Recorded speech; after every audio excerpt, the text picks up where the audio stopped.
In Chapter 10, I talk about the power of stories to engage the audience and help organize information in a more memorable format. Some of the best storytellers are the Nordies.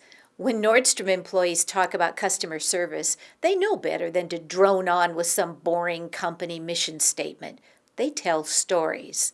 The employee who wrapped a birthday gift, even though the customer had bought it at Macy's.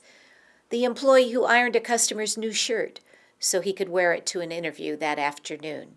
Whatever the content you are conveying, it's more engaging, more digestible, and more memorable in story form.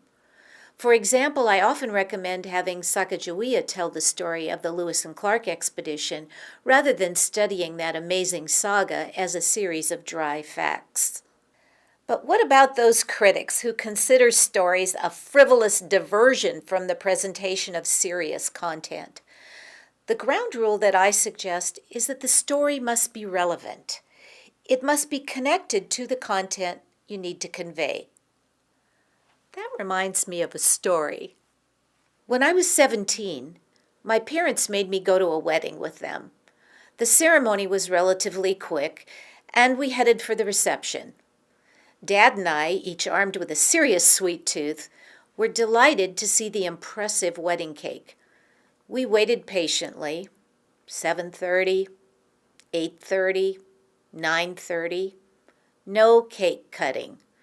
Mom suggested that we go home, but Dad and I were adamant that we were not leaving without a piece of that cake.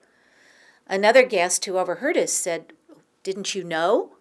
They just rented frosted cardboard. There is no cake."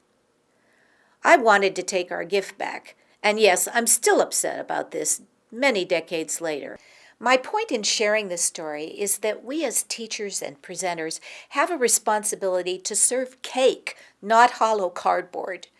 Either way, the frosting will attract, but for it to be ingested, it needs to surround some real substance.